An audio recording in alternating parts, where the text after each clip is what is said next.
आप सभी लोग इस समय वीडियो को आराम से बैठकर देख रहे हैं।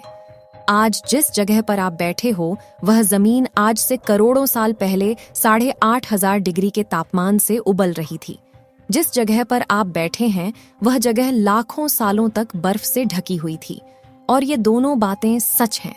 इस 10 मिनट की वीडियो के अंदर आप पृथ्वी के 450 करोड़ साल के सफर को देखने वाले हैं। इस रोचक सफर के लिए इस वीडियो के अंत तक अवश्य बने रहें। जिस जगह आज हमारा सौर मंडल है वहां विभिन्न प्रकार की गैस और धूल के बादल हुआ करते थे। वैज्ञानिकों के मुताबिक धूल के बादलों से दूर एक तारा हुआ करता था। समय के साथ साथ उस तारे की ऊर्जा कम होने लगी, जिसके कारण उसके अंदर एक विशाल विस्फोट हुआ। विस्फोट की वजह से अंतरिक्ष की धूल एक दूसरे से टकराने लगे। इस दौरान बादलों में स्थित धूल के कण दबाव और गर्मी के कारण बड़े उल्कापिंड और पत्थरों में परिवर्तित हो चुके थे और इसी दबाव की वजह से इन बादलों में स्थित रेडियो एक्टिव पदार्थ ने ग्रेविटी का निर्माण किया। इस ग्रेविटी के कारण बीच में हाइड्रोजन और हीलियम इकट्ठा होने लगे। इस भयंकर दबाव के कारण एक विशाल विस्फोट हुआ और इसी विस्फोट के कारण हमारे सूरज का जन्म हुआ। अंतरिक्ष में घूम रहे क्षुद्र ग्रहों में भारी वजन की वजह से सूरज के करीब आकर सूरज की परिक्रमा करने लगे। पृथ्वी पर ग्रेविटी होने की वजह से सूरज की परिक्रमा करने वाले पिंड अब पृथ्वी की परिक्रमा करने लगे और धीरे धीरे टूटकर यह पृथ्वी पर गिरते रहे। और ऐसी घटना हमारे पड़ोसी ग्रह थिया पर भी हो रही थी, जिसके कारण ही पृथ्वी के और करीब आने लगा।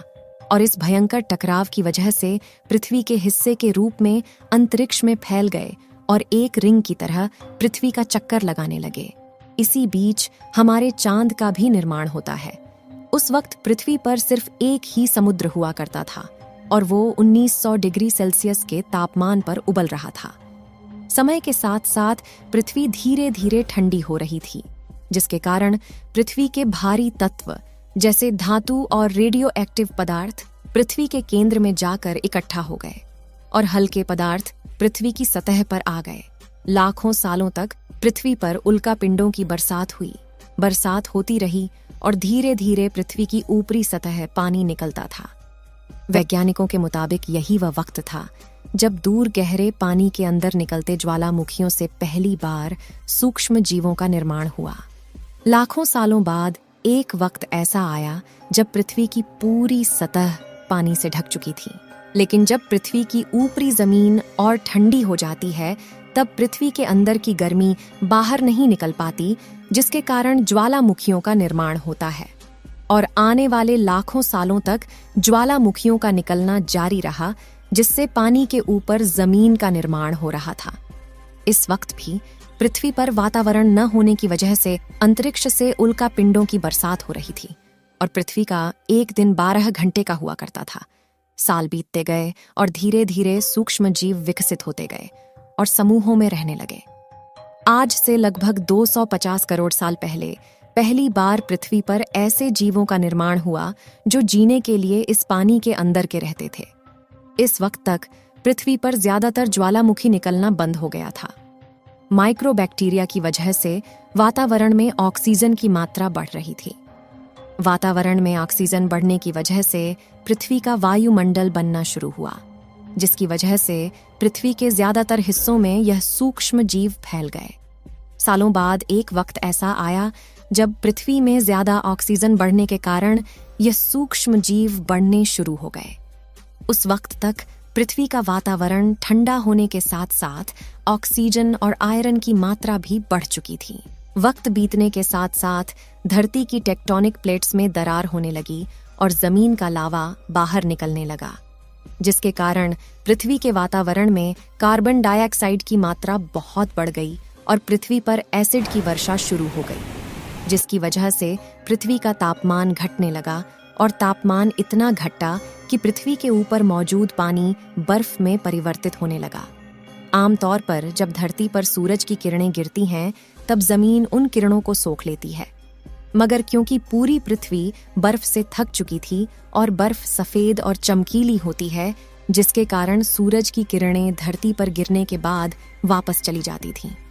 इसी कारण से पृथ्वी कई लाखों सालों तक बर्फ से ढकी रही। लेकिन धरती के अंदर मौजूद ज्वालामुखी बाहर निकलना शुरू किया और उसकी गर्मी से बर्फ पिघलना शुरू हो गई।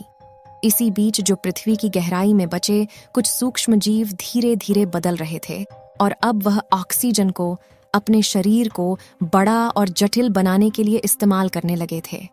इस बीच पानी में अलग से भी छोटे समुद्री पौधे निकलने शुरू हो चुके थे। ऐसा बार बार कई हजारों सालों तक होता रहा और इसी कारण से अब समुद्री जीव धीरे धीरे वातावरण के हिसाब से विकसित हो रहे थे। इस बीच कई सारे जीव समुद्री जंगल से विलुप्त हो गए, मगर जो बच गए वो धीरे धीरे पृथ्वी के बदलते तापमान के हिसाब से ढलते गए। धीरे धीरे वातावरण में ऑक्सीजन की मात्रा बढ़ने लगी और पृथ्वी पर होने वाली एसिड की वर्षा कम होने लगी। वातावरण में ऑक्सीजन आने की वजह से पृथ्वी की ओजोन लेयर मोटी होने लगी और आज से लगभग 47 करोड़ साल पहले पृथ्वी की ऊपरी सतह पर पहली बार प्लांट उगना शुरू हुआ। वक्त के साथ जमीन पर अलग अलग प्रकार के पौधे और पेड़ उगना शुरू हुए।